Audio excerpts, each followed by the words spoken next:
Pum! A pesada porta de carvalho entalhada de forma requintada, aquela mesma pela qual assinei o cheque 3 anos atrás, fechou-se com um estrondo bem na minha cara.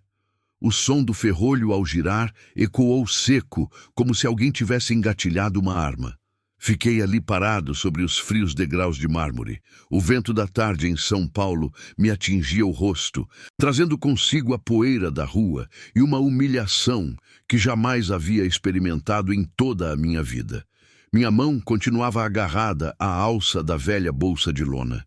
Dentro, eu só carregava algumas mudas de roupa desbotada e um par de sandálias com a tira quebrada. Apenas 10 segundos antes, meu filho mais velho, o orgulho do sobrenome Azevedo, Carlos, havia estado parado naquele limiar.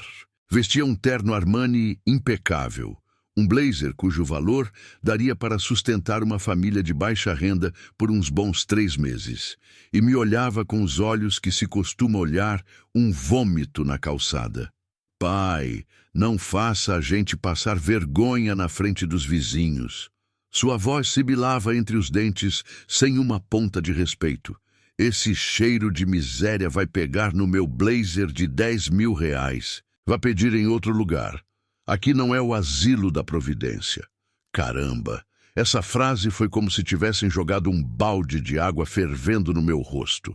Eu, Roberto Azevedo, o homem que soube trabalhar de sol a sol, que carregou sacos de cimento até sangrar as unhas para construir este império, agora era escorraçado como um cão sarnento pelo filho que gerei. Abaixei a vista para os meus sapatos de couro velhos, com o salto gasto que eu havia tirado de propósito do fundo do armário. Estavam com a sola aberta e cheios de lama. Talvez Carlos tivesse razão. Eu parecia patético naquele momento, mas ele não sabia que essa miséria exterior era apenas teatro. A miséria na alma dele, essa sim era a verdadeira tragédia. Minhas lágrimas não brotaram. Aos 68 anos, as lágrimas são um luxo. Escorreram para dentro, salgadas como ácido, corroendo minhas entranhas pouco a pouco. Vendi as terras dos meus avós para que ele estudasse arquitetura na Espanha. Comprei-lhe esta casa, este carro, até o cargo de diretor criativo em que está sentado, eu consegui, mexendo meus velhos contatos. E agora o preço que recebo é uma porta fechada. Respirei fundo, tentando conter o tremor que se espalhava pelos meus membros. Não tremia de frio, mas sim de raiva. Criei corvos e eles me bicaram os olhos. Mas esta função está apenas começando. Carlos, você acha que seu pai já está acabado? Está muito enganado. Dei as costas para a luxuosa mansão no Morumbi e arrastei os pés rua abaixo. Minha sombra se alongava sobre a calçada, solitária e distorcida. Eu precisava encontrar um lugar para me sentar, me acalmar e lembrar como diabos toda essa loucura começou. Tudo começou há 3 dias. Naquele dia, convoquei uma reunião familiar urgente na minha antiga casa, o lugar onde meus filhos cresceram antes de voarem para horizontes mais sofisticados. Para me preparar para este papel da minha vida, tive que fuçar no quartinho da bagunça, cheio de tralhas. Encontrei uma camisa com a gola puída de quando eu dirigia o caminhão de materiais e umas calças caque desbotadas nos joelhos. Nem sequer fiz a barba por 3 dias para parecer o mais abatido e miserável possível. Quando Carlos, Helena e Miguel estavam presentes, sentei-me encolhido no velho sofá, com as mãos trêmulas, segurando um copo d'água. Pai, o que houve para nos chamar com tanta urgência? Tenho uma reunião importante, disse Carlos, olhando para o relógio com a cara cheia de impaciência. Sim, pai. Eu tenho que ir buscar a Sofia na aula de piano. Helena, minha segunda filha, seguiu o mesmo tom. Sentou-se na ponta da cadeira como se temesse que o pó desta casa velha grudasse no seu vestido de grife caríssimo. Só Miguel, meu filho caçula que trabalha de mecânico, ficou calado. Olhava-me fixamente com os olhos cheios de preocupação. Pai, você está doente? Por que essa cara tão péssima? Tossi um par de vezes, tentando fingir a fraqueza de um homem acuado. Filhos, minha voz falhou, trêmula. O pai sente muito. Perdi tudo. O cômodo mergulhou em um silêncio sepulcral. O ventilador de teto girava, fazendo um ruído rítmico que se ouvia claramente. Como assim perdeu tudo? Perguntou Helena com a voz esganiçada, sem conseguir esconder o pânico. Você está falando do dinheiro? Assenti, baixando a cabeça. Um sócio me deu um golpe. Levou todo o capital investido naquele projeto do Resort Fantasma. E não só isso. Assinei como avalista para os empréstimos dele com agiotas. Agora a máfia está me procurando. A rede de 5 lojas de materiais, esta casa, minhas economias para a velhice, tudo foi embargado. O quê? Carlos pulou da poltrona com o rosto vermelho de raiva. Está brincando. Tantos anos no negócio, como pôde ser tão burro? Por que não me consultou? Queria ganhar um pouco mais para deixar para vocês, murmurei, tentando forçar algumas lágrimas. Agora estou na ruína. Preciso de um lugar para ficar temporariamente, só um cantinho, até que eu possa resolver as coisas com o advogado. Levantei o olhar, fitando cada um dos meus filhos. Esperava um aperto de mão, uma palavra de consolo, ou pelo menos um "não se preocupe, pai, nós estamos aqui". Mas não, bendito seja Deus. A única coisa que recebi foi um silêncio mortal. Vi os olhos de Carlos se moverem de um lado para o outro. Estava fazendo cálculos. Vi Helena encolher-se, apertando sua bolsa Hermès, como se temesse que eu fosse avançar para roubá-la e pagar minhas dívidas. Nos seus olhos não havia compaixão. Só brilhava um medo absoluto. O medo de ter que carregar com as dívidas deste velho. Eu já tinha visto o fundo da alma desses abutres. Só esperavam que eu morresse para repartir a herança, mas nem em sonho queriam sustentar um velho endividado. Só Miguel tentou dizer algo, mas antes que pudesse falar, tocou o celular de Carlos. Ele usou a desculpa de sair para atender e logo Helena também evitou o meu olhar. A reunião terminou em um clima forçado. Foram embora sem prometer nada, só disseram: "Deixa a gente ir para casa pensar." E hoje vim receber a resposta. Voltando ao presente, depois que Carlos me expulsou para a rua, sentei-me numa banca de pedra em um parque próximo, ignorando os olhares curiosos dos transeuntes. Minha mente rebobinava a cena de há pouco na casa de Carlos.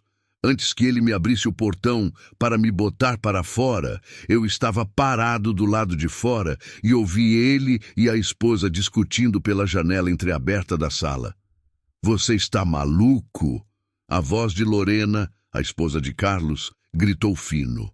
"Vai meter esse velho aqui e se vierem os cobradores quebrar a casa. Acabei de redecorar a sala e me custou 50 mil reais. Quer que esses bandidos venham pichar as paredes?" "Mas é meu pai", respondeu Carlos fracamente, sem nenhuma firmeza. "Que pai o quê?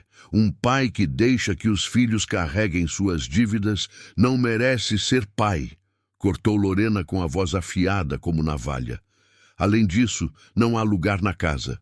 O único quarto livre eu já transformei no meu estúdio de yoga e academia. Onde você pensa que seu pai vai dormir? No sofá? E quando vierem visitas e virem um velho maltrapilho atirado ali, você não vai sentir vergonha?" Eu estava fora do portão, agarrado às grades frias. Puta que pariu, essa é a minha nora. Se esquece que a academia onde treina, o sofá onde se senta, tudo foi comprado com o dinheiro que eu lhes dei quando inauguraram a casa. A voz de Carlos soou desta vez mais decidida. "Você tem razão, ele não pode ficar aqui. Diga a ele para ir falar com Helena. A casa dela também é grande e o marido trabalha no banco. Com certeza sabe como lidar com esses assuntos de dívidas." E foi assim. Saiu para abrir o portão e me expulsou com a desculpa de que a casa era pequena e por causa do cheiro de miséria. A casa dele tem 4 suítes. São só eles 2 e um filho que está no internato. Pequena.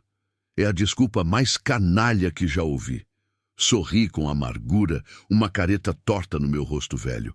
Muito bem, Carlos. Sua academia é mais importante que seu velho pai. Vou me lembrar muito bem disto. Vou anotar no livro de contas da vida e juro que os juros que vou te cobrar serão mais altos que os de qualquer banco no mundo. Levantei-me, sacudindo a poeira da calça. O céu começava a nublar. Parecia que ia cair um temporal. As chuvas de janeiro em São Paulo costumam chegar rápido e furiosas. Próximo destino. A casa de Helena, minha menina mimada, a filha por quem, no passado, toda vez que chorava, porque a provocavam, eu largava qualquer reunião importante para ir buscá-la na escola e lhe comprar um sorvete. Será que minha princesa abrirá as portas de seu castelo para receber este velho rei destronado? Ou também baixará o pano e me expulsará? Tenho esperança, uma migalha de esperança frágil que ainda me resta. Não tenho mais carro. Minha amada Ram 3500 estava bem guardada no local secreto de um amigo íntimo, o único que sabia deste plano. Agora, meu único meio de transporte eram minhas pernas velhas e o transporte público. Caminhei em direção ao ponto de ônibus. Fazia mais de 20 anos que eu não entrava em um. Uma sensação de estranheza e medo me invadiu. O busão atolado de gente chegou. Cheiro de suor, de comida barata e de cansaço enchiam o espaço apertado. Abri caminho para encontrar um lugar para ficar em pé, agarrando-me forte ao tubo de metal pegajoso. Um cara cheio de tatuagens me olhou desafiadoramente e me deu um empurrão no ombro que me doeu a alma para abrir caminho para a descida. Estive a ponto de soltar um palavrão por velha rotina. "Está cego, moleque!" Mas me contive. Agora sou um velho em bancarrota, fraco, tenho que engolir o orgulho. O ônibus cambaleava pelas ruas movimentadas. Olhei pela janela e vi os restaurantes de luxo onde eu costumava levar meus sócios para jantar. Vi os carros brilhantes passando em alta velocidade. O mundo lá fora continuava girando, continuava sendo rico. Só eu estava à deriva, indo para o fundo da sociedade. Mesmo que fosse fingida, a sensação de ser marginalizado doía de verdade. O céu se abriu. As gotas de chuva, grossas como caroço de feijão, chicoteavam o vidro. A casa de Helena fica em Alphaville, a zona dos novos ricos. Desci no ponto mais próximo, mas ainda tive que caminhar quase 2 quilômetros sem guarda-chuva. Também não me atrevi a pegar um táxi, porque na bolsa só me restavam umas moedas amassadas. Tinha que interpretar bem o papel do arruinado. Caminhei de cabeça baixa sob a chuva. A água gelada atravessava minha camisa fina. Meus sapatos furados estavam encharcados, e a cada passo fazia um som odioso de chope-chope. O vento soprava forte e me fazia tremer. O frio penetrando nos ossos de um velho de 68 anos não é brincadeira. Minhas articulações começavam a doer, mas o frio do corpo não era nada comparado com o frio na alma. Cheguei em frente ao portão de Helena, uma mansão moderna com paredes de vidro e cercas de segurança imponentes. Toquei a campainha, o som ecoou claro, fiquei encolhido. A água da chuva escorrendo do meu cabelo para o rosto, salgada como lágrimas. Tiveram que se passar 5 minutos para que a porta se entreabrisse, mas não abriu por completo. A corrente de segurança continuava posta, deixando apenas uma fresta de uns 10 centímetros. O rosto de Helena apareceu pela abertura. Estava muito maquiada, com uns brincos de pérolas brilhantes. Olhou-me com os olhos arregalados pela surpresa, que logo mudou para aborrecimento. "Pai, o que o senhor está fazendo aqui a esta hora?" Não perguntou se eu tinha frio, perguntou por quê. "Helena, estou com muito frio", disse batendo os dentes. "Carlos me expulsou. Me deixe entrar um pouquinho para me esquentar. Só te peço abrigo por uns dias." Helena olhou nervosa para os lados, como temendo que os vizinhos a vissem. "Pai, não dá. Meu marido está recebendo uns convidados importantes lá dentro. São os chefes dele no banco. São muito exigentes. Se o senhor entrar com essa roupa, está um nojo. Meu marido vai morrer de vergonha. Vergonha, repeti com a voz embargada. Sou seu pai, Helena. Eu te criei. E agora que caí em desgraça, tem medo que eu te faça passar vergonha? Helena franziu o senho impaciente. Pai, não seja dramático. Se o senhor se deu mal nos negócios, a culpa é sua. Já é adulto. Quem tem coragem de ficar rico, tem coragem de aguentar as perdas. Não é isso que o senhor me ensinava? Tem que ser responsável. Não posso deixar que suas dívidas afetem a reputação da minha família. Disse tudo de uma vez, como uma máquina. Palavras frias e cruéis, saindo dos mesmos lábios que, quando menina, beijavam minha bochecha para pedir presentes. Vá para um hotel barato por aí, disse Helena, remexendo em sua bolsa de marca. Toma, te dou algum dinheiro. Tirou uma nota azul de R$ 50, pouco mais de $10. Enrolou a nota e a enfiou pela fresta estreita, com medo de tocar minhas mãos molhadas e sujas. A nota caiu no chão, justo em uma poça de água turva aos meus pés. Pega, pai, e toma um táxi para outro lugar. Não fique parado aqui. Se as câmeras de segurança do condomínio o gravarem, vai ser um problema. Assim que se estabilizar, eu te ligo. Pum! A porta se fechou de repente. O som do ferrolho voltou a soar. Fiquei paralisado, olhando para a nota de R$ 50 encharcando, flutuando na lama. R$ 50. Esse é o valor que este pai tem para ela.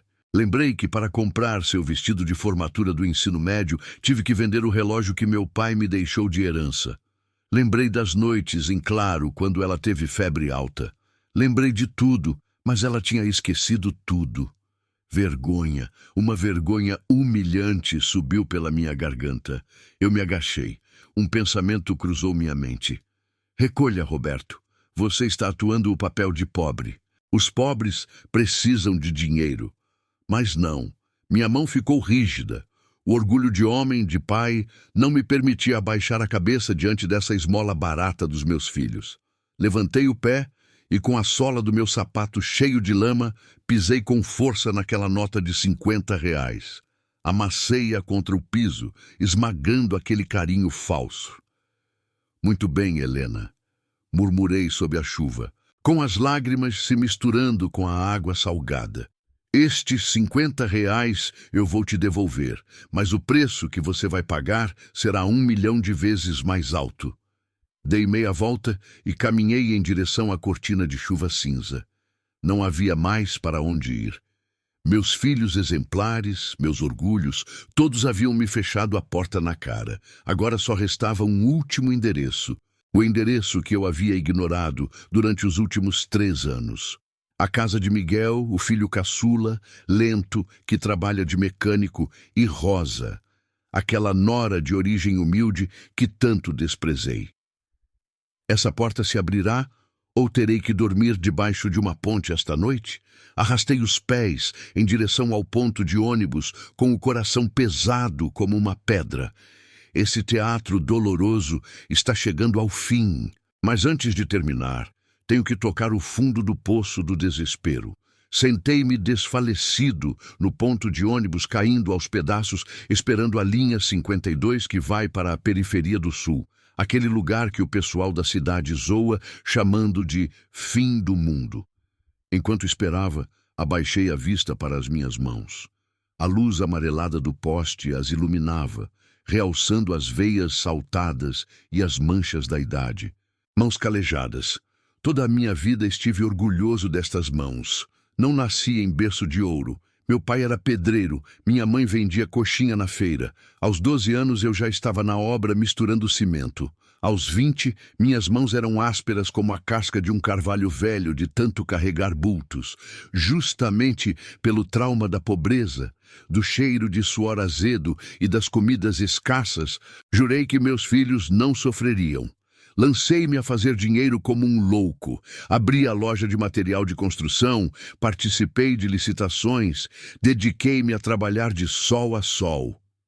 Tive sucesso.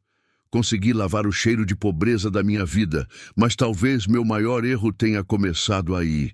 Eu via Carlos e Helena como minhas obras de arte perfeitas, eles de pele clara, mãos suaves, falando inglês e francês como se nada. Sabiam como segurar uma taça de vinho, como dar um nó em uma gravata de seda.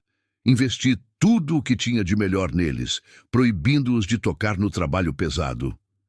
Larga isso, eu faço. Suas mãos são para segurar a caneta, para assinar contratos, não para carregar tijolos, gritei uma vez para Carlos, quando ele tentou me ajudar a limpar o depósito aos 15 anos. E qual foi o resultado? Criei umas bonecas de porcelana lindas, mas vazias por dentro. Gente que só sabe desfrutar dos frutos sem conhecer o valor do suor. E Miguel, meu pobre filho caçula, ele é o que mais se parece comigo. Tosco, calado, não levava jeito para o estudo, mas adorava fuçar em motor e óleo. Preferia se meter debaixo de um carro a ficar no ar-condicionado. Quanto me decepcionou na época. Cada vez que o via com a roupa manchada de graxa, via meu próprio passado miserável voltando. Eu tinha medo dessa imagem, por isso o odiava. Eu o repreendia. Você me envergonha. Olhe para seus irmãos, diretor-gerente. E você, um mecânico de quinta, pensa em passar a vida rastejando debaixo dos carros dos outros? Essas palavras agora regressam, cravando-se no meu coração, como 1000 agulhas. Neguei minha própria essência ao negar Miguel. Adorei a aparência falsa e chutei a honestidade verdadeira. O ônibus 52 chegou rugindo, soltando uma nuvem de fumaça preta na minha cara. Tossi, engasgando. Ajeitei a bolsa de pano e subi. Esta viagem me levará de volta ao passado, ao meu maior erro. No ônibus atolado, o cheiro corporal penetrante se misturava com o funk carioca no último volume que saía da caixa de som velha do motorista. Encolhi-me em um canto no fundo, tentando não chamar a atenção. Minha mente viajou de novo para 3 anos atrás, o dia em que Miguel trouxe Rosa para me apresentar. Rosa não tinha aquela beleza elegante como a esposa de Carlos. Era miúda, de pele morena do sol, com as mãos ásperas de trabalhar duro desde menina. Trabalhava de faxineira em uma empresa de manutenção. Naquele dia, Rosa usava um vestido de chita simples, comprado na feirinha, e com as mãos trêmulas segurava uma cesta simples de café para me presentear. E o que eu fiz? Nem sequer me dignei a receber a cesta. Sentei-me com a perna cruzada no meu sofá de couro italiano, olhando-a por cima do ombro. Pensou bem, Miguel? Perguntei ao meu filho na frente da namorada com a voz cheia de desprezo. Para que você traz essa morta de fome para a casa?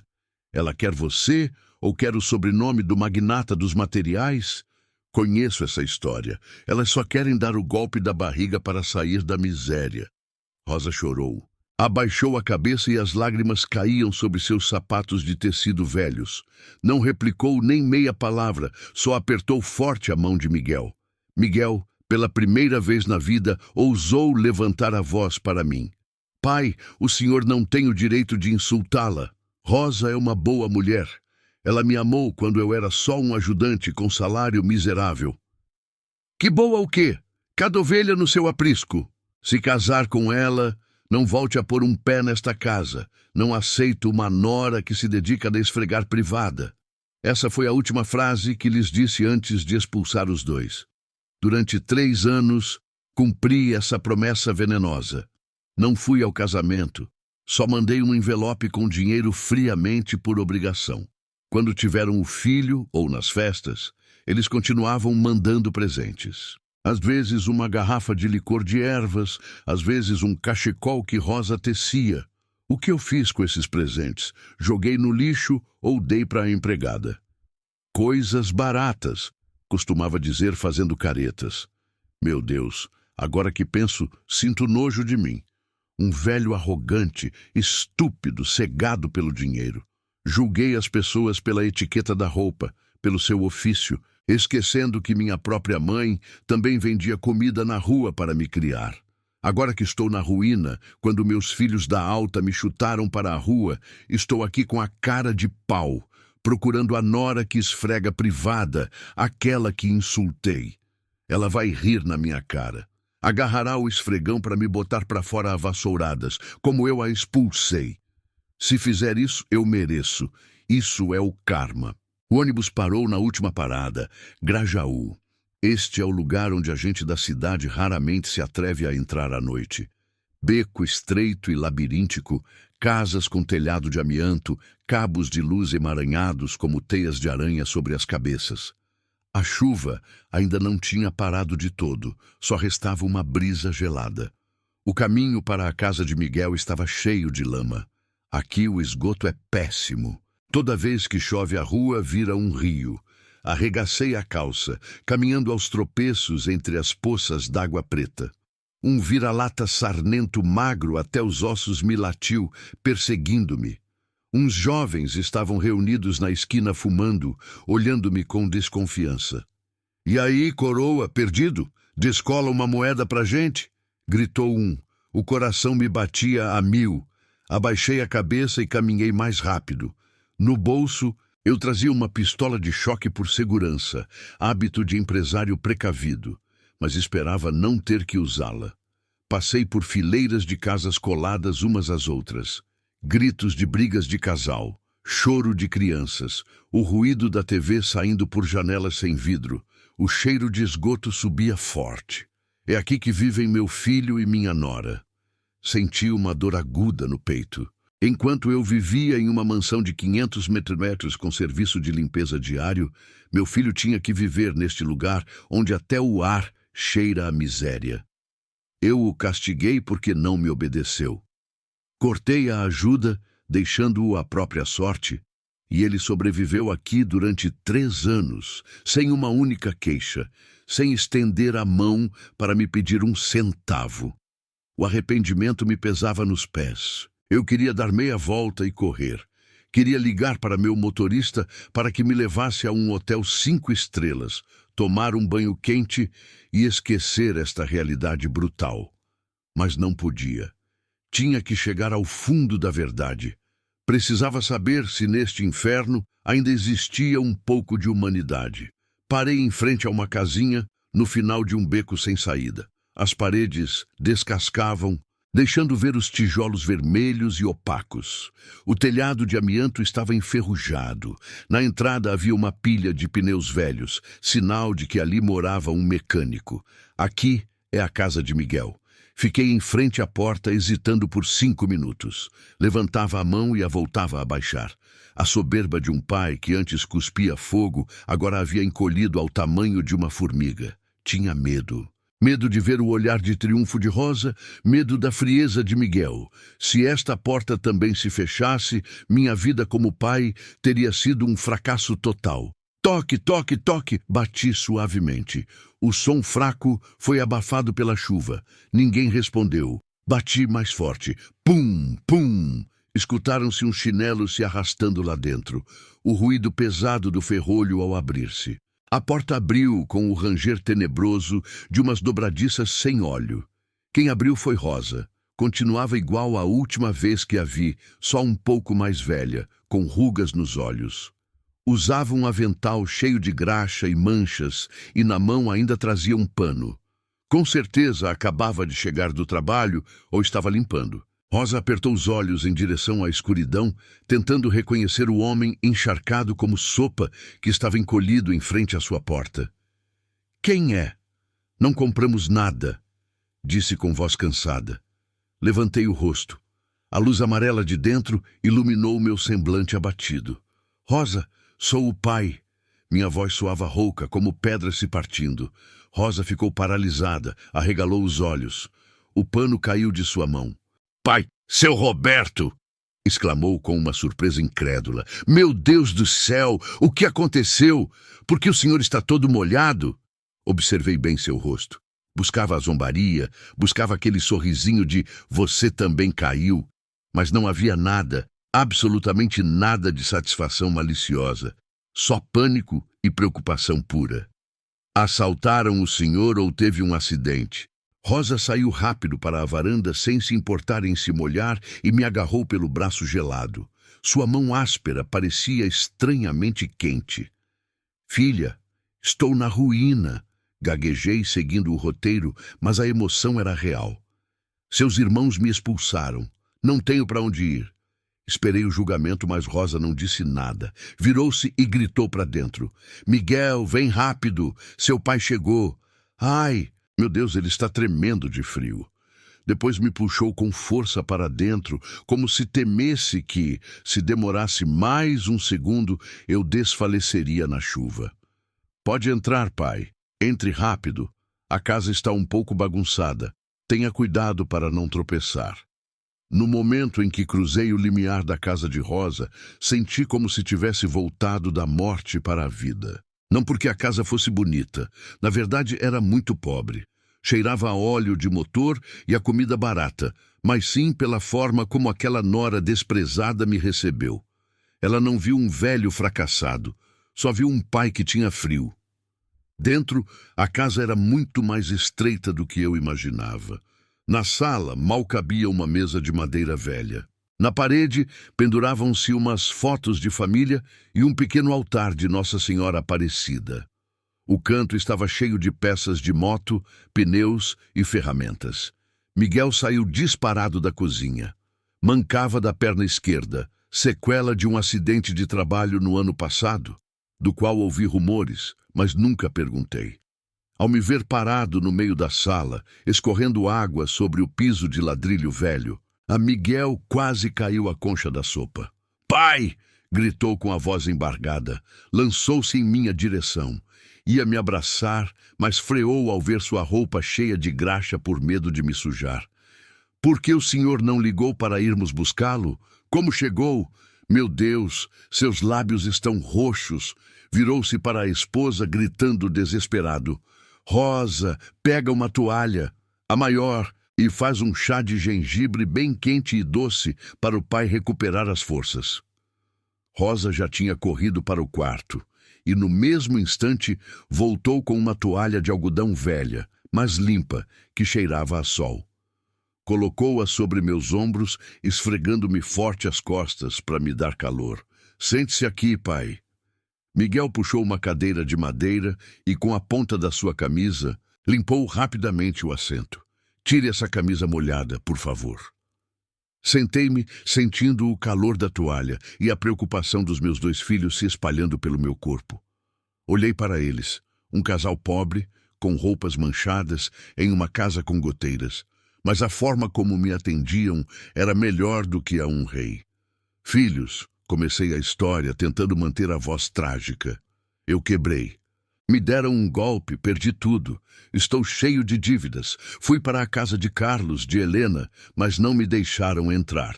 Tem medo de que os atinja. Miguel estava ajoelhado, tirando meus sapatos encharcados. Ao escutar isso, suas mãos pararam por um instante. Levantou o olhar para mim com olhos tristes, mas sem surpresa.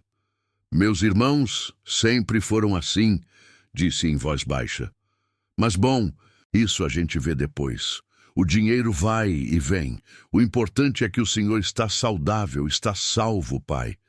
Mas devo muito dinheiro, insisti, testando-o mais uma vez. A máfia está me procurando. Se eu ficar aqui, podem vir incomodar vocês. Rosa pôs a xícara de chá de gengibre fumegante em minhas mãos. Pôs-se de cócoras junto ao marido, olhando-me diretamente nos olhos. Pai, lhe disse Rosa com uma calma estranha. Neste bairro não tem casa que não deva dinheiro. Já estamos acostumados. Se o senhor veio para cá, chegou na sua casa. Nossa casa é pobre, entra água, mas o ferrolho é forte. Se esses mafiosos quiserem entrar para levá-lo, terão que passar por cima de nós primeiro. Caramba! A frase dessa pequena nora me deixou mudo, sem duvidar nem por um segundo, sem fazer contas do que lhe convinha mais. Sua casa é muito pequena. Olhei em volta sentindo um nó na garganta. Eu vou lhes dar muito trabalho. Que trabalho o quê? Miguel soltou uma risada franca, um sorriso bondoso idêntico ao de sua mãe.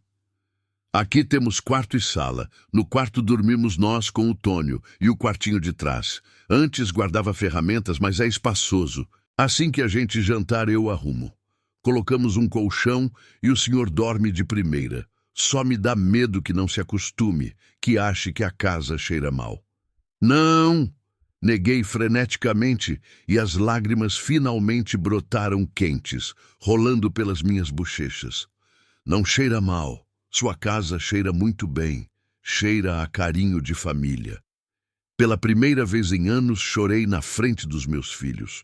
Não eram lágrimas falsas de teatro, mas sim lágrimas de um arrependimento tardio e de uma felicidade transbordante. Eu havia encontrado o verdadeiro tesouro da minha vida justo neste caminhão de lixo, adaptado para ser mais expressivo que Cuchitril, que tanto desprezei.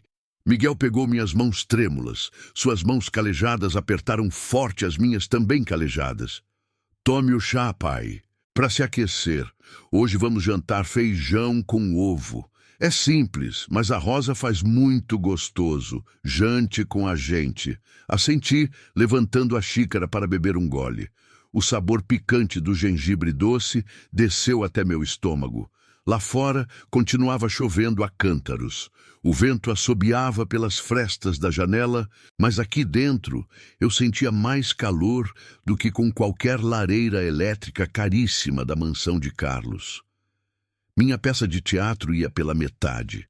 Havia visto o fundo da ingratidão humana e também o topo do amor verdadeiro. Mas a história não termina aqui. Amanhã Carlos e Helena saberão que estou aqui, e sei que esses abutres não ficarão quietos. Virão não para me acolher, mas para zombar e lavar as mãos por completo. Está bem que venham, porque amanhã, quando o sol nascer, o pano cairá e o final será um terremoto que toda a família Azevedo jamais esquecerá. Rosa me levou para a parte de trás da casa. Era um pequeno pátio coberto com telhado de amianto, onde Miguel tinha seu ateliê improvisado. O cheiro de óleo queimado, de gasolina e de ferrugem me atingiu o nariz com força. Antes, se eu tivesse sentido isso, teria franzido o nariz com desprezo e o teria chamado de cheiro de classe baixa. Mas hoje, estranhamente, me dava uma sensação de segurança. Em uma esquina do pátio havia um quartinho com paredes de madeira prensada muito finas, e a porta era só uma cortina de tecido florido e velha. Pai, disse Rosa com voz envergonhada, levantando a cortina. Este é o depósito de peças do Miguel. Agora mesmo dei uma limpada rápida, mas ainda está muito bagunçado. Pai, espero que não o incomode. Entrei. O quarto não tinha mais de 6 metros quadrados. Não tinha janelas, só um pequeno respiro no alto. Miguel tinha posto um colchão de espuma velho no chão e, ao lado, um ventilador pequeno zumbia, tentando espantar o calor sufocante e o cheiro de mofo. Na parede, em vez de quadros de arte caríssimos, como na casa de Carlos, penduravam-se chaves de boca e alicates. Uma lâmpada de bulbo pelada emitia uma luz amarela e fraca, mas notei um detalhe que me apertou o coração. Sobre aquele colchão velho, Rosa havia estendido o jogo de lençóis mais bonito que tinham. Uns lençóis brancos com rosas bordadas, desses que suponho que só usavam em ocasiões especiais. Também havia borrifado um pouco de perfume barato pelo quarto para disfarçar o cheiro de óleo e, sobre uma caixa de papelão virada que servia de criado mudo, havia um copo d'água e um blister de pastilhas para a gripe. Tinha medo que o senhor ficasse resfriado por causa da chuva, pai, explicou Rosa ao ver que eu olhava os remédios. Tome uma antes para não adoecer. Virei-me para ver minha nora, uma mulher pequena, magra, com olheiras pelas preocupações de ganhar o pão de cada dia. Estava parada timidamente, receosa de que eu criticasse aquele pocilga adaptado para ser mais expressivo. Obrigado, filha. Obrigado, Rosa, disse com a voz trêmula. Este lugar está muito bom. Muito melhor do que ter que dormir em um banco do parque. Não mentia. Na mansão de Carlos, a sala era imensa, mas fria de sentimentos. Aqui o quarto era tão estreito que mal podia esticar as pernas, mas parecia estranhamente quente. Sentei-me no colchão. Afundou. Estava um pouco duro para as costas, mas estava limpo. Miguel entrou com uma muda de roupa velha nas mãos. Pai, troque de roupa. Este é meu pijama. Vai ficar um pouco grande, mas é de algodão e muito fresca, já está lavada. Peguei a roupa, estava puída em algumas partes. A gola já estava esticada, mas estava dobrada com muito cuidado. Tirei a roupa molhada e vesti a roupa do meu filho, o que trabalha de mecânico. Pela primeira vez em 40 anos, eu não vestia nem seda nem tecidos finos. Vestia a pobreza do meu filho e... caramba, me caía dolorosamente bem. Me lembrava minhas origens, me lembrava quando eu também fui um Miguel, trabalhando de sol a sol para sustentar a família. Eu havia me afastado demais das minhas raízes e esta noite, neste quartinho de ferramentas apertado, estava começando a viagem de volta. O jantar foi servido em uma mesinha baixa de plástico na sala. Não havia velas, não havia vinho. Não havia carne vagil, só havia uma panela de feijão, um prato com ovo mexido com cebola, umas tortilhas quentes enroladas em um guardanapo de tecido e um pratinho com pimenta em conserva. Miguel, Rosa e meu neto, o pequeno Tônio, de 7 anos, sentaram-se em volta. Tônio me olhava com estranheza. A última vez que o vi tinha 4 anos, em um encontro casual no mercado, e eu o ignorei como se não o conhecesse. Oi, vovô, murmurou Tônio, com aqueles olhos grandes e pretos idênticos aos de seu pai. Oi, filho, sorri forçadamente, sentindo vergonha. Nunca lhe havia comprado sequer um único brinquedo. Coma, pai, que esfria. Miguel serviu o pedaço de ovo maior no meu prato. Ele e a esposa ficaram apenas com os pedaços quebrados e queimados. Cortei um pedaço de tortilha e o meti no prato de feijão. O sabor do feijão, o picante da pimenta, o aroma da cebola. Meu Deus, por que estava tão delicioso? Será que eu estava com fome? Ou será o tempero do carinho familiar? Comemos em silêncio por um tempo. Depois, Miguel largou a colher e limpou a garganta. Parecia que havia pensado muito. Pai, disse Miguel brincando com a borda da mesa, a respeito das suas dívidas, quanto é exatamente? Engoli o bocado e soltei um número enorme ao acaso, uns 5 milhões de reais. Assinei promissórias com agiotas. Os juros crescem a cada dia. Rosa soltou um pequeno suspiro frio, mas não se queixou. Miguel ficou pensativo um momento e depois disse com voz firme: tenho algo guardado, uns 25 mil reais. Era para comprar um compressor de ar novo para ampliar a oficina. Amanhã eu vou ao banco sacar tudo para te dar. Fiquei gelado com a colher a meio caminho. 25 mil reais. Isso era uma fortuna para eles. Era o suor e as lágrimas de anos de economia. Não, exclamou Rosa. Miguel, esse dinheiro é seu. Cala a boca. Miguel virou-se para a esposa com uma seriedade pouco comum nele. As máquinas a gente compra depois, mas o pai está em perigo. Precisa de dinheiro para pagar ao menos os juros para que essa gente não o incomode. Depois se voltou para mim com os olhos ardendo de determinação. Pai, pegue para ir saindo do sufoco. Eu vou arrumar trabalhos à noite. Rosa também pode pedir horas extras na empresa de limpeza. Juntos vamos pagar essa dívida. Deus aperta, mas não sufoca. Rosa olhou para o marido e depois para mim. Seu olhar se suavizou. Tirou os brincos de ouro pequenos que estava usando. A única joia que tinha. Eu também tenho isso. Rosa pôs os brincos sobre a mesa de plástico. Eram da minha mãe. Com certeza nos dão uns quantos milhares. Fique com eles, pai. Somos família e enquanto estivermos juntos, vamos seguir em frente. Senti que o coração se partia em 1000 pedaços. Olhei para os brincos baratos jogados na mesa de plástico. Olhei para o rosto decidido de Miguel. Enquanto Carlos, o filho a quem dei um penthouse, temia perder seu sofá caro. Enquanto Helena, a filha a quem dei todo o capital para o seu negócio, me regateava R$ 50 e uma honra falsa. Aqui, estes dois filhos, que eu considerava uma vergonha, estavam dispostos a vender sua ferramenta de trabalho, a vender suas recordações sagradas para me salvar. Abaixei a cabeça em direção ao prato de feijão e as lágrimas caíram dentro do caldo salgado. Pai, pai lhes pede perdão. Eu sei.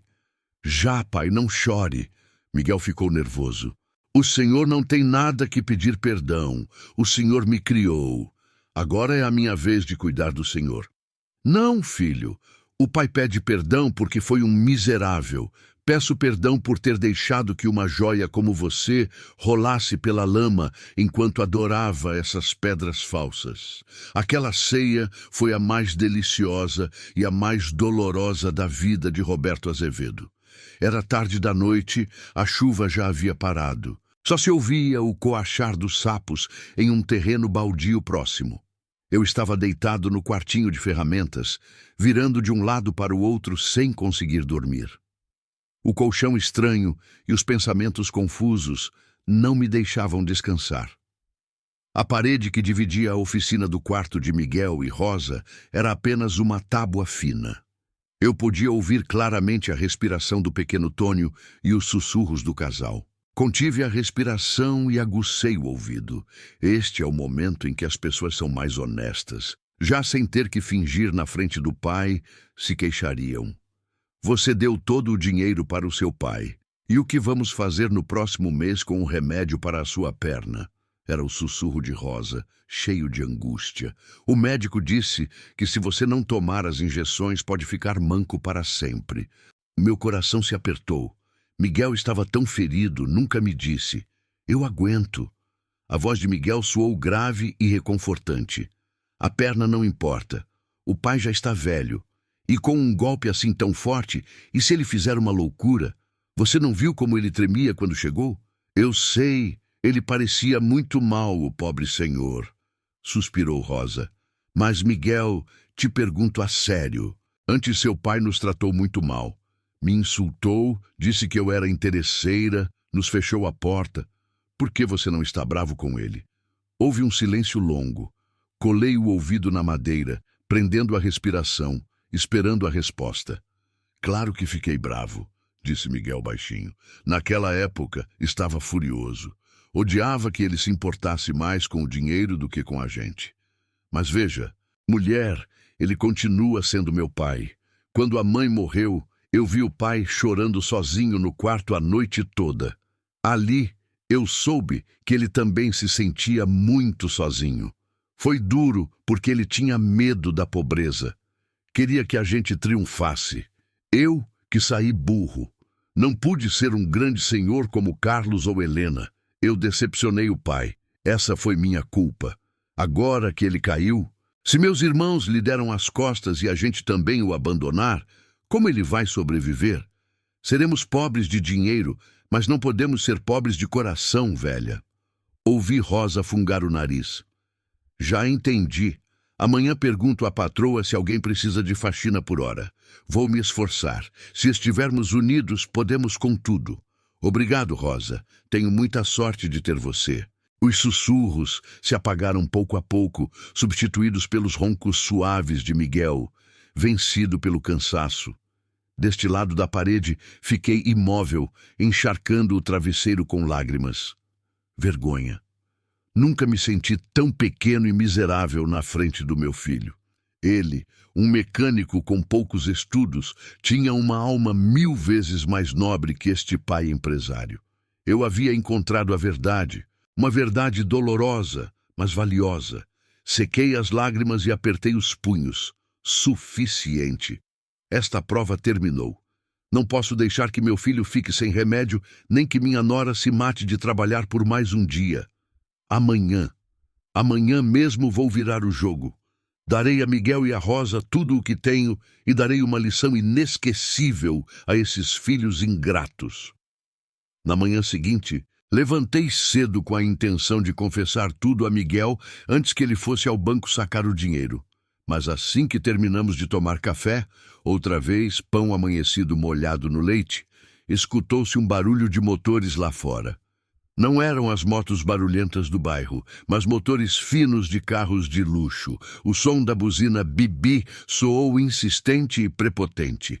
Miguel correu para a porta. Eu fui atrás, apoiando-me no batente. Em frente ao portão torto da casa de Miguel, 2 carros brilhantes frearam bruscamente. Um Mercedes preto de Carlos e um Audi branco de Helena. Estacionaram bloqueando a passagem do beco, obrigando os vizinhos a encostarem, olhando com curiosidade. As portas se abriram. Carlos desceu com seu terno impecável, mas com um lenço tampando o nariz. Helena desceu atrás com salto-agulha, fazendo caretas quando afundaram na lama. Lorena, a esposa de Carlos, também vinha, com óculos escuros enormes, apesar de não haver muito sol, com cara de nojo total. «Ai, meu Deus, que cheiro espantoso é este!» exclamou Lorena com voz esganiçada. «Carlos, diga ao velho para sair rápido. Não aguento este ar por mais de 5 minutos.» Carlos nem sequer cumprimentou o irmão, só latiu para Miguel. «Onde está o pai? Está aí dentro?» Miguel parou na porta, bloqueando a passagem, franzindo o senho. «O que vieram fazer aqui? Ontem você o expulsou.» «Sai da frente!» Helena interveio. «Vim resolver isso de uma vez. Não quero que minhas amigas fiquem dizendo que meu pai está de pedinte neste bairro baixo. Que vergonha!» Saí de casa. Eu ainda usava a roupa velha de Miguel e as sandálias. «O que vieram fazer?» Perguntei com uma calma incomum. Ao me ver, Carlos soltou uma risada zombeteira. «Ora, vejam, o estilo de pedinte lhe caiu perfeito. Pai, escute bem, eu já falei com Helena. Vamos pagar-lhe 1/4 em um asilo de quinta na periferia. O carro está esperando. Pegue seus trapos e vamos embora. Não fique aqui passando vergonha na frente das pessoas.» «Um asilo?» Sorri de lado. «Querem me prender para que não os atrapalhe a vista.» «O senhor fala demais.» Helena cruzou os braços. «O senhor deve uma fortuna. Conseguirmos-lhe teto e comida já é muita decência da nossa parte. Miguel, você também não seja burro e deixe que o levem. Se o tiver aqui e os cobradores vierem para matá-los, não me ligue pedindo ajuda.» Rosa saiu da cozinha e parou junto ao marido. Estava tremendo de raiva, mas conseguiu dizer: «Não sejam abusivos. Ele é o pai de vocês também. Por que falam como se ele fosse um fardo? Se vocês não querem sustentá-lo, nós o fazemos. Não precisamos do dinheiro de vocês.» Lorena, a esposa de Carlos, soltou uma gargalhada. «Ai, por favor», falou a Cinderela, «sustentá-lo. Com o quê? Com restos de feijão ou com este cheiro de graxa? Pensa que ele vai dormir com as baratas?» «Cale a boca», gritou Miguel fechando os punhos. «Proíbo você de insultar minha esposa.» O ambiente estava tenso como corda de violino. Carlos avançou para empurrar Miguel. «Basta!» gritei. O grito cheio de autoridade fez com que todos pulassem e virassem. Eu já não tremia. Estava com a coluna reta. Meu olhar era afiado como faca, varrendo os rostos de Carlos, Helena e Lorena. «Vocês só se preocupam com a honra de vocês. Têm medo do que as pessoas dirão e por isso vieram, não é?» Perguntei devagar. «E daí?» Carlos levantou o queixo. «Já nos envergonhou o suficiente.» «Certo. Muito bem.» Assenti com um sorriso frio nos lábios. «Então hoje o pai vai lhes ensinar o que é a vergonha de verdade.» Meti a mão no bolso da calça velha de Miguel e tirei um iPhone 15 Pro Max último modelo. A única coisa que conservei da minha vida anterior destoava totalmente do meu jeito de pedinte. Carlos e Helena arregalaram os olhos. «O telefone! Onde você arrumou um telefone tão caro? O senhor roubou?» Perguntou Carlos estupidamente. Não me dignei a contestar. Desbloqueei com o Face ID. Busquei na agenda e liguei. Coloquei no viva voz. O tom de chamada Tut soou no silêncio do bairro pobre. «Pois não, senhor Roberto?» Uma voz grave e respeitosa soou do outro lado. Às suas ordens, senhor. Era a voz do Dr. Freitas, o advogado principal do corporativo, quem gere todos os assuntos legais da minha família. Tanto Carlos quanto Helena conheciam perfeitamente aquela voz. Seus rostos começaram a mudar de cor. Freitas, disse com voz de aço, retomando meu lugar como magnata. Onde estão você e a equipe jurídica? Estamos aguardando sua ordem na cafeteria da entrada de Grajaú, tal como o senhor indicou ontem. Bem, entrem agora mesmo no endereço do meu filho caçula. Tragam todo o expediente de transferência de ativos, o testamento número 4 e a equipe de segurança. Tenho umas visitas indesejadas que precisam de uma lição. Entendido, presidente. Estaremos aí em 2 minutos. Desliguei. Guardei o telefone. Carlos gaguejou pálido como um papel. Pai, para que o senhor chamou o Freitas? Qual presidente? Que transferência? O que o senhor está fazendo? Helena se agarrou tremendo ao braço de Carlos. Irmão, algo está errado. Por que o pai fala assim? Não me diga que... Olhei para eles com uma mistura de pena e desprezo. É isso, filhos queridos. Dei um passo à frente e eles recuaram 2. O pai estava atuando, mas a peça se chamava O Velho Arruinado. Agora, o pano caiu. Bem-vindos à realidade. Miguel e Rosa estavam pasmados atrás de mim. Miguel puxou minha camisa. Pai, o que isso significa? O senhor não está quebrado? Virei-me e olhei para Miguel e Rosa com o olhar mais terno possível. Não, filho, eu nunca estive quebrado. Só quebrou a ilusão que eu tinha com seus irmãos, mas com você encontrei o lucro maior da minha vida. O som de sirenes e buzinas retumbou na entrada do beco. 2 caminhonetes Toyota Hilux SW4, pretas enormes, entraram lentamente, cercando os carrinhos de Carlos e Helena. Homens de terno preto e óculos escuros desceram, isolando a área rapidamente. O Dr. Freitas desceu com uma maleta de couro de crocodilo e fez uma reverência diante de mim. Bom dia, presidente. Tudo pronto. Dei um tapinha no ombro de Freitas e apontei para a mesa de plástico barata no pátio de Miguel. Ponha os papéis aí. Hoje, nesta mesa de jardim, vamos reordenar a família Azevedo. Carlos quase caiu na lama. Helena estava branca como um cadáver. A hora do julgamento havia chegado. O ar no pequeno pátio de Miguel parecia ter congelado. 2 guarda-costas enormes, de braços cruzados, bloqueavam o portão, impedindo que a curiosidade de fora entrasse e que os ratos de dentro escapassem. O advogado Freitas pôs a maleta sobre a mesa de plástico manchada de óleo. Abriu as fivelas. Clique, clac. O som foi pequeno, mas cortante como uma guilhotina. Eu estava parado no meio do pátio, ereto, sem rastro do velho trêmulo de ontem à noite. Olhei para Carlos e Helena. Estavam encolhendo. O suor frio começava a brotar na testa deles, embora o clima estivesse fresco. Freitas, ordenei com calma, mostre-me o relatório financeiro deste mês. Sim, presidente. Freitas tirou uma pasta grossa e um iPad e me entregou com as 2 mãos respeitosamente. Peguei o iPad, abri o aplicativo do banco e girei a tela para meus 2 filhos mais velhos. Olhem bem, eu disse. Dizem que quebrei. Sim, quebrei a confiança que tinha em vocês. Mas isto, apontei o número que piscava na tela. É a realidade. Helena apertou os olhos e o queixo lhe caiu. Carlos parecia ter levado um soco no estômago. A cifra do saldo era longuíssima. 8 zeros em dólar, não em reais.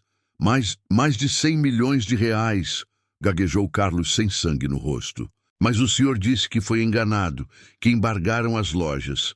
Um telefonema meu bastou para o embargo e basta uma assinatura para abrir tudo de novo. Sorri friamente. Eu escrevi este roteiro. Queria ver que ratos saltariam primeiro quando o barco afundasse. E vejam só, que rápido vocês saltaram. Lorena, a esposa de Carlos, que há pouco estava tampando o nariz por causa do cheiro, agora tinha os olhos brilhantes como faróis de carro. deu uma cotovelada no marido e soltou um sorriso falso e nervoso. Ai, sogro, como o senhor é brincalhão! Nós só nos preocupamos com o senhor. Tínhamos medo que a máfia lhe fizesse algo, e por isso... Cale a boca! Gritei. O grito a fez pular e quase caiu sobre os pneus velhos. Não insulte mais minha inteligência. Estou velho, mas não estúpido. Virei-me para Miguel e Rosa. Os dois continuavam parados como estátuas. Rosa ainda tinha o pano na mão, com os olhos cheios de espanto. Eles não olhavam para o iPad, olhavam para mim. Pai, disse Miguel baixinho. Então, o senhor está bem? De verdade não deve a ninguém? Não, filho. Minha voz se suavizou por completo. Não devo a ninguém. Só devo a você e a Rosa um pedido de desculpa. O contraste era evidente.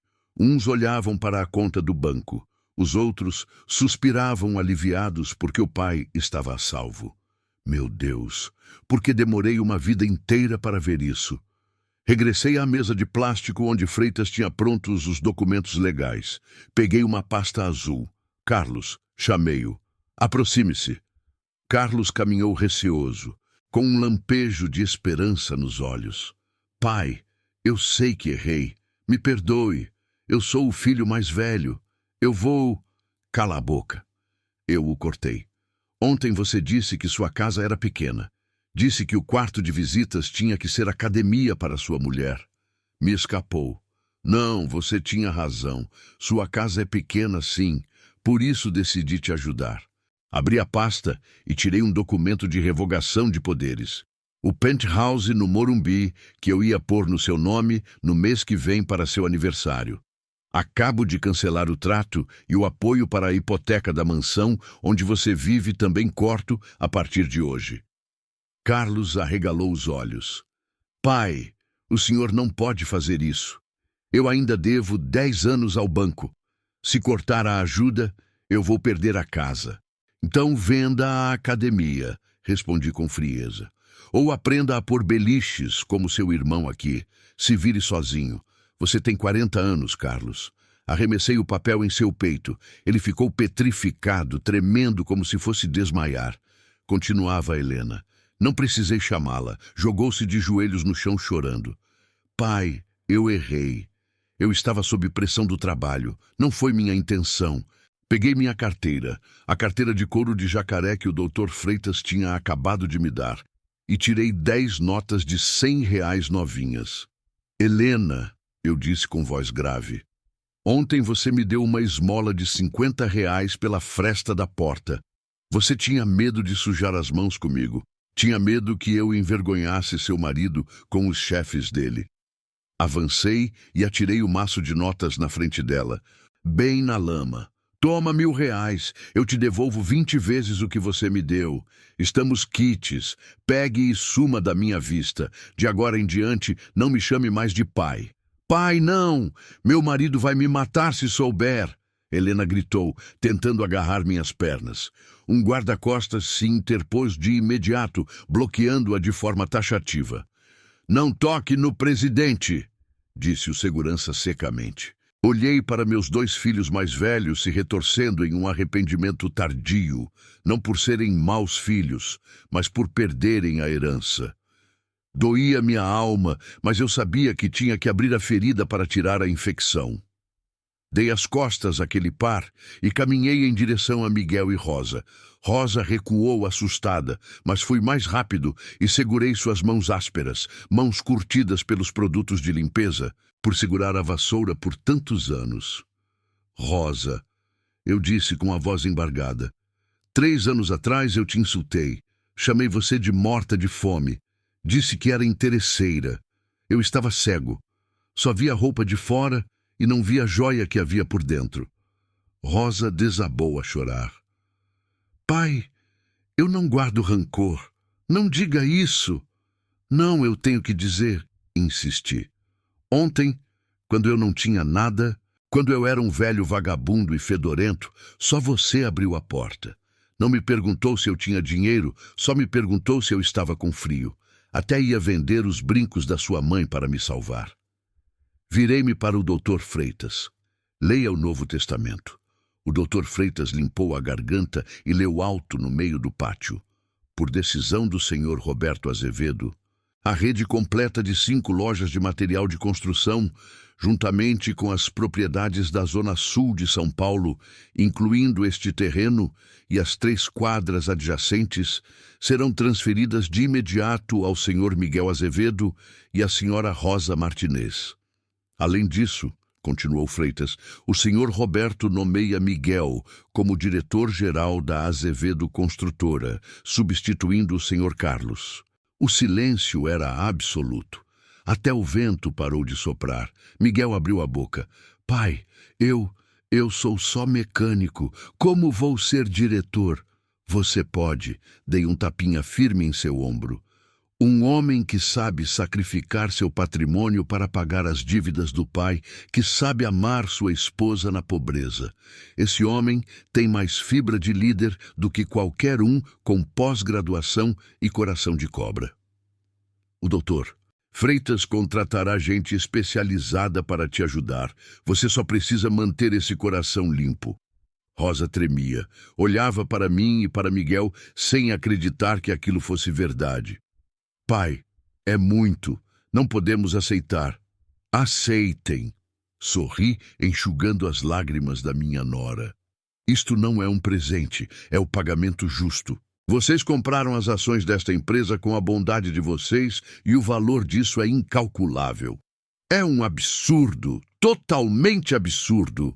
Carlos gritou como um animal ferido. Lançou-se em nossa direção com o rosto vermelho e as veias do pescoço saltadas. Eu sou o primogênito. Por lei me cabe a maior parte. O velho do Miguel fez macumba para o pai. Ou será que essa piranha da Rosa deu algum chá de sumiço para ele? Tentou arrancar a pasta do Dr. Freitas, mas antes de tocá-lo, o chefe de segurança lhe torceu o braço pelas costas e estampou sua cara na mesa de plástico. Pum! O rosto de Carlos se esmagou junto ao prato de pimentas que sobrou. Me solta! Eu vou processar! Vou levar vocês a juízo! Gritava Carlos desesperado. Aproximei-me de seu rosto, inclinei-me e sussurrei para que escutasse o frio na minha voz. Quer processar? Vá em frente. O Dr. Freitas tem um exército de advogados prontos para brincar com você, até que tenha que vender até as cuecas para pagar o processo. Depois me endireitei e olhei para Helena e Lorena, que estavam paralisadas. Dr. Freitas, grave minhas palavras. Declarei alto. Se Carlos, Helena ou qualquer um de sua família se atrever a incomodar Miguel e Rosa ou se insultarem a honra de Rosa, corto de imediato o fundo de investimento para a educação dos netos. Não verão 1 centavo até os 30 anos. E usarei toda a minha influência para garantir que nenhum banco ou empresa nesta cidade se atreva a contratá-los. Helena tampou a boca chorando. Esse foi o golpe final. Podiam perder dinheiro, mas o que mais temiam era que a vida de mordomia dos seus filhos fosse cortada e perdessem a entrada para as escolas de elite. Pai, o senhor é muito cruel, gemeu Helena. Cruel! Soltei uma gargalhada amarga. Ontem, quando eu estava debaixo da chuva e te pedi refúgio, você me deu R$ 50 e me botou para fora. Você não foi cruel? O karma chega rápido, filha. E não vem de ônibus, vem de Ferrari. Fiz um sinal para os guardas. Tirem estas visitas da propriedade do diretor-geral Miguel agora mesmo. Os guardas foram muito profissionais. Escortaram, ou melhor, arrastaram Carlos e Helena até seus carros. Os gritos, os insultos e as súplicas ecoaram por todo o bairro pobre. Lorena, a nora Patricinha, adaptado de nuera Fifi, quebrou um salto quando a empurraram na saída e teve que ir embora mancando, parecendo patética como um pato. Os 2 carros de luxo arrancaram em alta velocidade, deixando uma nuvem de poeira e uma humilhação total. Os vizinhos apontavam e murmuravam. Amanhã a cidade inteira saberá do escândalo da família Azevedo. Mas eu não me importo. O pátio de Miguel recuperou sua calma habitual. Só restava o cacarejar de umas galinhas no quintal. Soltei um suspiro longo, como se tivesse tirado 1000 quilos de cima de mim. Virei-me para Miguel e Rosa. Continuavam abraçados chorando. Chega, chega, bati palmas. Por que choram? É hora de comemorar. Comemorar? Miguel secou as lágrimas confuso. Mas não temos nada chique em casa. Quem disse que não? Apontei para a panela na mesa, aquela que quase jogaram fora há pouco. O feijão ainda está quente. Tem pão. Para mim, este é o melhor banquete. Puxei a cadeira e me sentei. A cadeira velha rangeu. Rosa, esquenta o feijão, filha. Miguel, me passa mais pimenta. Ontem fiquei com vontade. Rosa sorriu. O sorriso mais radiante que já vi em seu rosto sofrido. Sim, pai, agora mesmo. O doutor, Freitas e os guardas fizeram uma reverência e se retiraram para esperar nos carros, devolvendo-nos a privacidade da minha nova família. Sentei-me ali, vendo Miguel me servir a sopa desajeitadamente. Olhei em seus olhos e vi meu próprio reflexo de quando era jovem, entusiasta e honesto. Escuta, Miguel, eu disse enquanto mastigava um pedaço de pão duro, com voz casual. Amanhã me leve para comprar um terno novo. Essa sua roupa é muito fresca, mas na verdade cheira muito a miséria. Não parece muito imponente para assinar a transferência da empresa. Os três caímos na gargalhada, uma risada limpa ressoando na casa com goteiras, mas cheia de calor humano. Olhei para o portão, onde as marcas dos pneus de Carlos e Helena continuavam impressas na lama. Bebi um gole de chá fraco e estalei a língua. O dinheiro pode comprar a maior casa, mas só a sinceridade compra a chave para abrir essa porta. E minha chave eu entreguei às pessoas certas, e os outros que fiquem roendo seu cadeado de ouro, mas vazio por dentro. Caramba, o feijão hoje está delicioso.